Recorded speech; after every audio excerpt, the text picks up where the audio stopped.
Remember how we all watched as these men were deported from the United States without trials, convictions, or sentences, and we assumed we'd never hear from them again?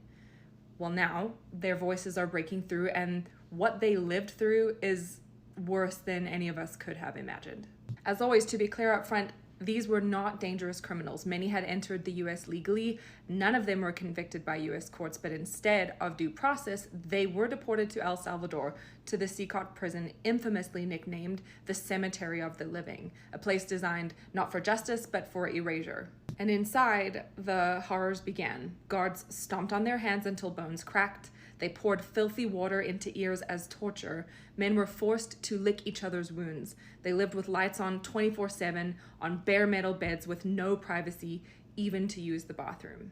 Every meal came with a beating. One man, taken for a headache, was thrown into a windowless cell and sexually assaulted by guards. Another, a diabetic, convulsed after receiving the wrong insulin, and guards waited nearly half an hour before letting anyone help.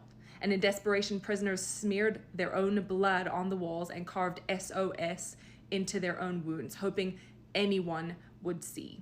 And here in the US, we were mostly silent. We watched them get sent away and assumed we would never know what happened to them. Maybe a couple social media posts, but not much else. And that silence was the point. Deportation without trial is designed to make people disappear, to make them someone else's problem, and to let us wash our hands of responsibility. But then, after mounting pressure and a Supreme Court order, one man, Kilmar Abrego Garcia, was brought back in June, and others soon followed, and with them came the truth, the testimonies, and the proof of the torture, abuse, and neglect that were carried out in the name of the US, and proof that due process was denied and human dignity was destroyed. This story is about us and how easily human rights can be abandoned when people are made invisible, and when the government decides certain lives don't deserve a hearing or a defense or a chance. It's about how quickly silence lets injustice thrive. Now we know the men we thought we would never hear from again are speaking, and their stories are a warning that without due process, without accountability, anyone can be made disposable, and that should terrify everyone. So speak the hell up for everyone's right to due process.